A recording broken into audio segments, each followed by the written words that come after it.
When he returned to his old house, a familiar smell drifted from the kitchen. A smell that should not exist anymore. Because the woman who used to make it died years ago. But tonight, she is standing there again, smiling without blinking.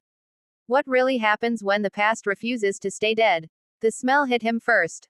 A faint sweetness, thin as a whisper, floating from the old kitchen at the end of the hallway.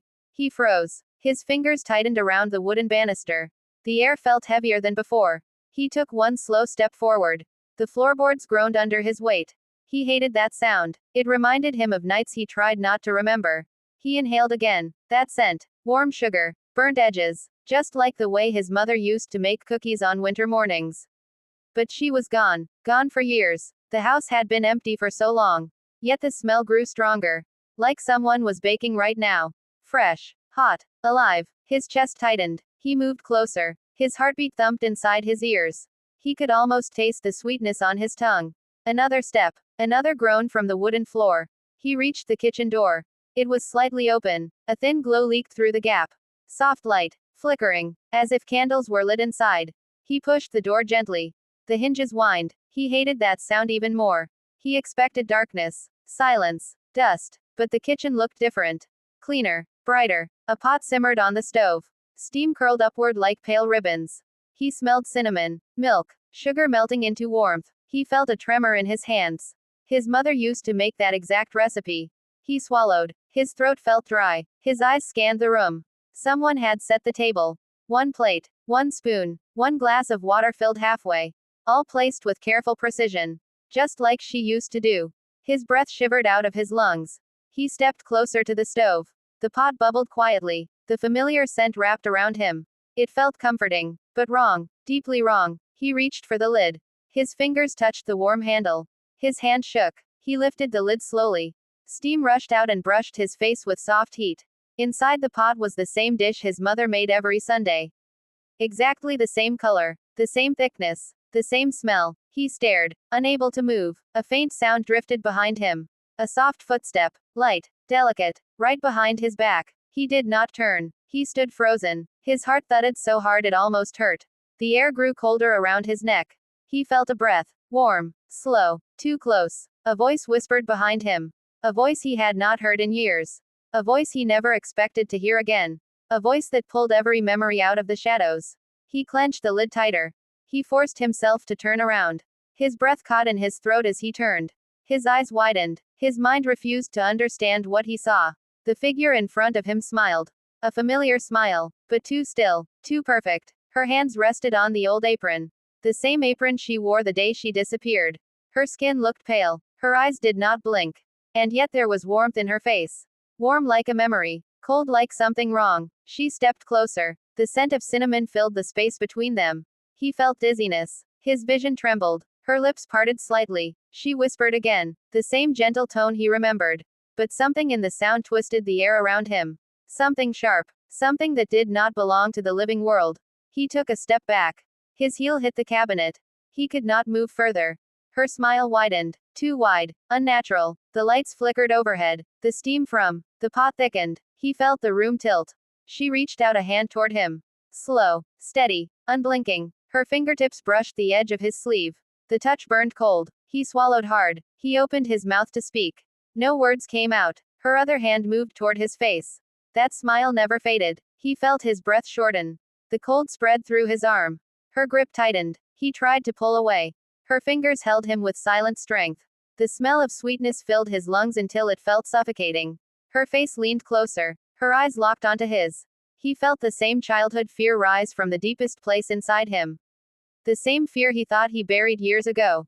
Before he could think of anything else, she whispered one last sentence. A sentence he never wanted to hear again. A sentence that made his entire body go numb. She whispered one last sentence. A sentence he never wanted to hear again. A sentence that made his entire body go numb. It is time for you to come back. The words slid into his ears like cold water. His breath stalled in his throat. His eyes widened, but he could not look away from her face. Her expression did not change. That still smile. Those unblinking eyes. Her hand remained on his sleeve, gripping him as if she had always been there. He felt his knees weaken. The room spun. He tried to steady himself, but the air felt thick, like walking through fog. He forced a breath in. It tasted sweet, too sweet, like sugar dissolving on his tongue without touching anything. He shook his head. He stepped back, but her hand moved with him. Her fingers tightened gently, almost lovingly. He swallowed again. His throat felt tight. He could hear the stove bubbling behind him. A slow, rhythmic sound. Almost like a heartbeat. He stared at her. She stared back. Neither blinked. Her free hand lifted again. It rose slowly, as if pushing through invisible water. She placed her fingertips on his chest. Right over his heart. He felt a cold pulse. Sharp. Precise. Like a needle tapping against bone. He gasped. His back hit the counter. There was nowhere to move. Nowhere to hide. Her smile grew wider. Shadows wrapped around the edges of her face. The lights flickered again. Then again. The entire room dimmed for a moment. Darkness pressed at the windows. He felt the walls close in. She whispered softly. You left this house. You left me. You forgot. Her voice was soft, but it sliced through him like glass. He shook his head slowly. His lips trembled. I never forgot, he tried to say, but nothing came out. Only a dry breath. She tilted her head, like she was studying him. A small strand of her hair slid across her cheek. She looked exactly the same as she did the last day he saw her. The same apron, the same neat braid, the same faint smell of warm cinnamon. But her eyes were wrong. Too dark, too deep, too empty. Her fingers pressed against his chest harder. He felt pressure, cold pressure. His pulse stumbled. The room felt colder. His breath fogged in front of him. He stared at her hands. Her skin was too pale. Almost translucent, like thin paper stretched over bone. Her nails were clean. A little too clean. No scratches. No marks. As if time had never touched her. She leaned closer. He could see his reflection in her unblinking eyes. Small. Frightened. Trapped. Her lips parted again. I made your favorite dish, she whispered. You always came home when you smelled it. He felt a shiver crawl up his spine. He remembered that same sentence from years ago. The last day of winter. The last day before everything changed. He tried to pull his arm away again. Her grip tightened. This time it hurt. He winced. The cold spread through his skin like frost. She stepped closer. Her face inches from his. He could feel her breath. Warm. Sweet. Wrong. He forced air into his lungs. His voice finally broke through. Mother, you are not supposed to be here. Her smile froze in place. The air stopped moving. Even the boiling pot fell silent. As if the entire room held its breath. Then she whispered, I never left. The words echoed in the room. The walls seemed to breathe around them. He felt the floor shift beneath his feet. His heartbeat hammered. His ears rang with the sound. He shook his head again. No, he whispered. You are gone. You are gone. You cannot be here. Her smile faded slowly, piece by piece, until her lips were straight. Then flat. Then almost trembling. She leaned her head slightly. A shadow passed behind her eyes. She whispered one more sentence. You came back to me. His breath caught. Every part of his body screamed to run. To move. To break free. But she stepped even closer. Her hand rose from his chest and touched the side of his face. Her fingers were cold. So cold that they burned. He flinched. His skin stung where she touched him. She whispered again. You will stay this time. The lights flickered once more. Hard, bright, then dim. The shadows twisted around her shoulders. Her shape shifted slightly. Not enough to understand. Just enough to terrify. He felt his heartbeat race faster. He felt the kitchen shrinking around them. He reached behind him blindly. His fingers grazed the handle of a drawer. He pulled it open. A small sound. Soft metal rasping. Her eyes snapped downward. She noticed. She noticed instantly. Her smile returned. Slow. Creeping. She whispered. You still try to escape. Her hand slid down to his wrist. Her fingers tightened around it. He felt the cold sink deep into his arm. He tried to pull back. Her grip only tightened more. He looked into her eyes. There was no warmth, no reflection, just darkness, deep as. He stood frozen. Her words echoed through the kitchen. You came home. The sweetness in the air thickened until it felt like syrup in his lungs. His fingers tightened around the object inside the drawer. Cold metal. Solid. Real. He pulled it out slowly. A small kitchen knife. Simple. Old. The same knife she used every morning. She looked down at it. Her smile faded again. Her eyes shifted. The shadows around her trembled. She whispered, You do not need that.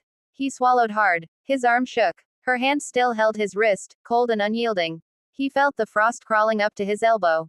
He forced a breath. His voice cracked when he spoke. I cannot stay. She stared at him. For the first time, her expression changed. Not anger. Not darkness. Something else. Something almost human. A flicker of hurt. Her grip loosened slightly. Her head tilted. You promised you would never leave me, she whispered. Her tone softened. It sounded like the voice he remembered. The voice that comforted him. The voice he loved. He felt his throat tighten. The memories rushed back. Warm hands. Warm mornings. The smell of sugar and cinnamon. Then cold winter. Then silence. Then loss. He stepped back. Her fingers slipped from his wrist. He looked at her. Truly looked. She stood still. Her apron faded at the edges. Her hair flickered like candle smoke. Her form seemed thinner, less solid, less alive. He whispered softly, "You are gone. You have been gone for a long time." She blinked. Slowly. Once. Her lips parted. Her voice cracked. I waited. A faint tremor rippled through her body. The lights flickered again. A low hum filled the room. She stepped back. Her feet barely touched the floor. The shadows curled around her ankles. He raised the knife slightly. Not to strike. Just to defend. She watched the motion. She looked sad. Deeply sad. Not haunting. Not monstrous. Just a mother who never let go. Her voice lowered. You came back for me. He shook his head slowly. I came back to let go. The room grew still. Silent. The stove stopped boiling. The steam rose slower. Her form flickered like a broken reflection on water. Her fingers lifted gently toward his face. He did not move. She touched his cheek. This time it did not burn cold. It felt faint, light, almost warm. Her whisper trembled. I wanted to see you again. He felt a sharp ache in his chest. He lowered the knife. He placed his free hand over hers. Softly, calmly. Her eyes widened slightly. He whispered, I remember everything. You do not need to hold me anymore. Tears filled his eyes. Her expression softened. The darkness in her eyes dimmed. She whispered one last time. Thank you. Her hand faded first. Then her arm. Then her face. She dissolved like dust caught in a beam of light. The sweetness in the air thinned. The shadows withdrew. The kitchen lights steadied. The stove went silent. The pot stopped simmering. He stood alone. The knife hung loosely in his hand. He breathed in slowly. The air felt clean, light, free. He turned toward the stove. The pot was empty. Completely empty. No food. No scent. Nothing. He closed the lid gently. He stepped out of the kitchen. The hallway felt brighter, lighter. He walked to the front door. The floorboards did not groan anymore. The air felt warm. As he reached for the doorknob, he whispered softly, Goodbye. He stepped outside. The door closed behind him with a soft thud. Not heavy, not haunting, just final. He walked away from the house. The morning sun rose slowly, filling the sky with pale gold. His breath felt steady. His chest felt open. He did not